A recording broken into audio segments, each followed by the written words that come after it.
You see, one table is given, and here all the things means requirement, demand, supply. All these things are not given directly, right? And costs are also here. You see, costs are not given directly. Here mentioned. You see, first see the question.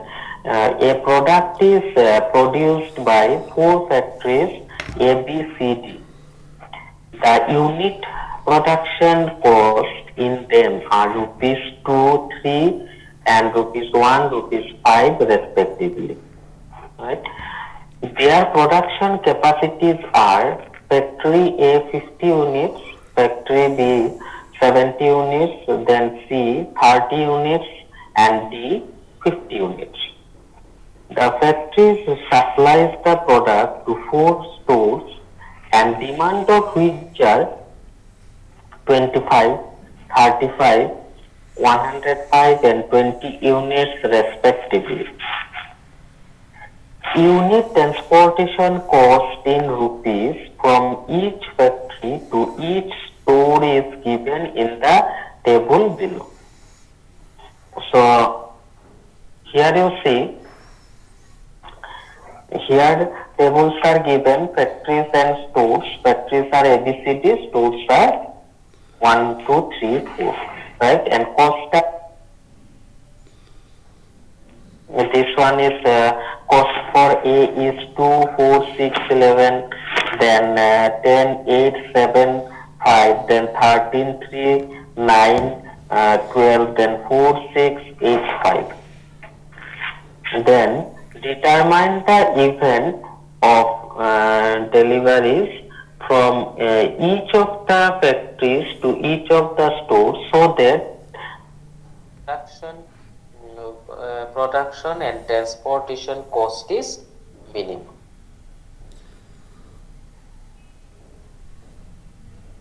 Right? So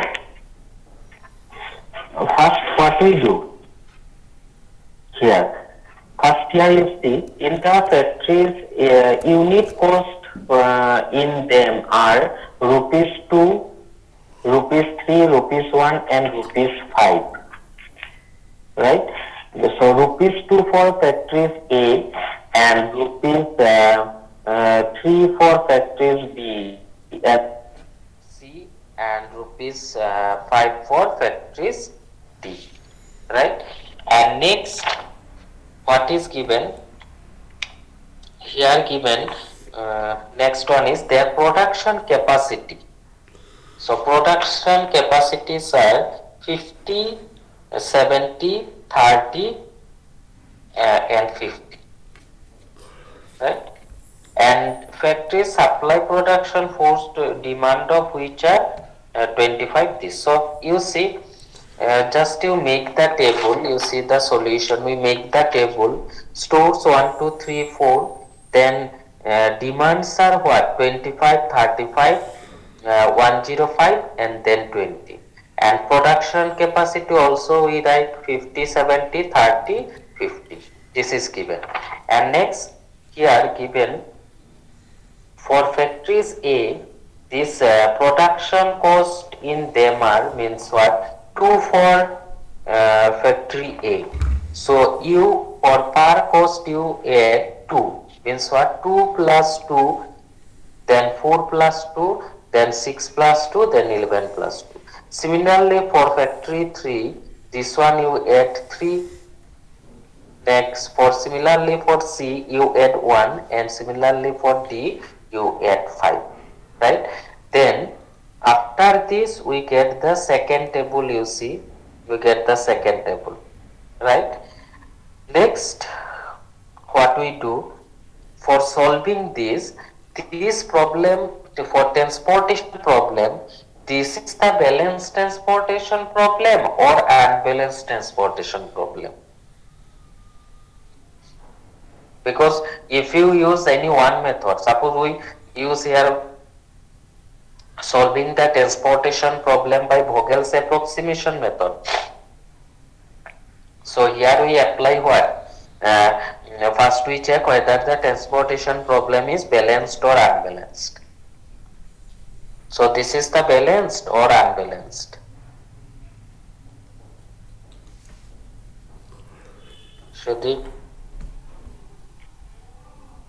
So how much demand we introduce here? How much? 15. We put the value 15. Yes.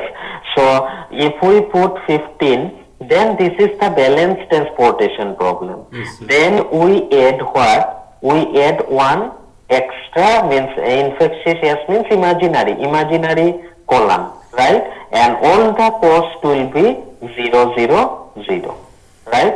So you see, for this we add one extra column, means here this one will be one store 1, 2, 3, 4 already exists. The next we increase one extra store, means 5, and cost are 0, 0, 0, 0, and here demand should be 15, then 200, 200.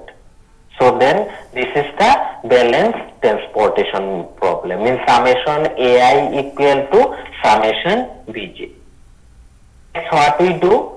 Next we use here Vogel's approximation method, right? So after solving by this one by Vogel's approximation method, then we get the solution, means transportation cost. We get transportation cost.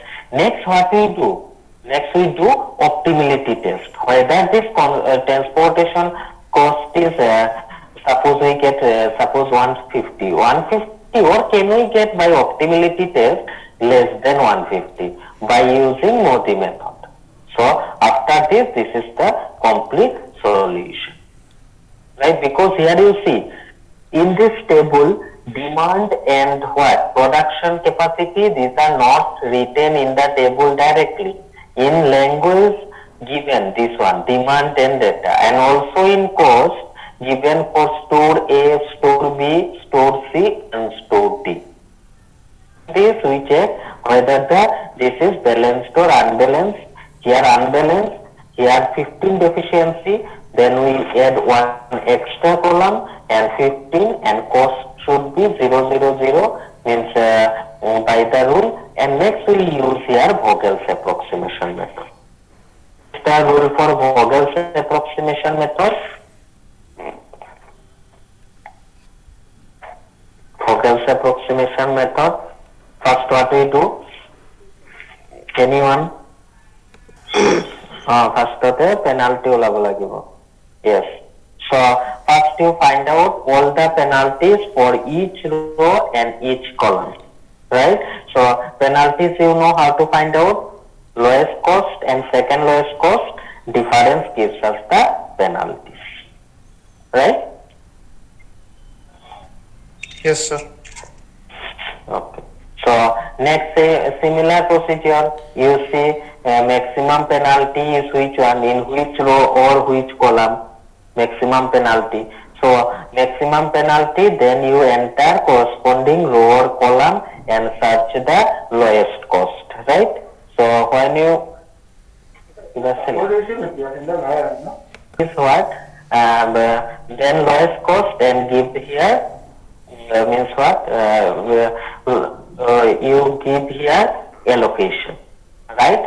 So in this way you find out using, then after this we get the transportation cost, and next you apply optimality test, right? Using Modi method, means UI and Vj you will find out, and then you will get the complete solution.